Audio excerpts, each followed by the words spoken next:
Kung noong isang linggo inanunsyo ng CHED ang hiling na tuition hike ng ilang kolehiyo, ngayon naman mga pribadong elementary at high school ang nagsabing magtataas din sila ng matrikula sa darating na pasukan. Sa Western Visayas, hanggang 15% ang posibleng tuition hike sa mga pribadong paaralan.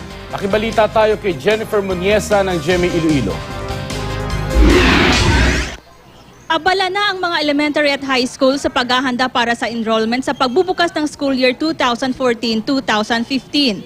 Pero ang ilang magulang tila hindi pa raw handang magpa-enroll ng anak.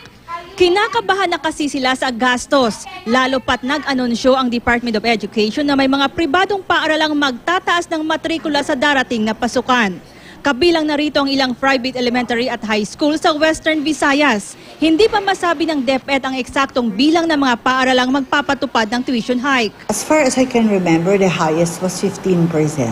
Pero subong mga 10%, ang iban gani lower than 10%. Ang inang si Sally Daniel wala na raw magagawa kung magtaas man ang matrikula ng tatlo nitong anak na nag-aaral sa pribadong paaralan. Noong nakaraang school year, hindi raw bababa sa 70,000 piso ang binabayarang tuition ni Sally kada buwan.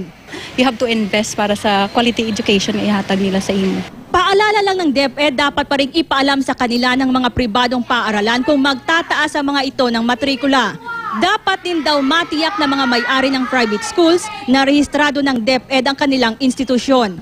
Para naman makatiyak ang mga magulang na lehitimo ang isang pribadong paaralan, pwedeng makipag-ugnayan sa mga tanggapan ng DepEd sa buong bansa. Jennifer Muniesa, Nagbabalita, Pilipinas.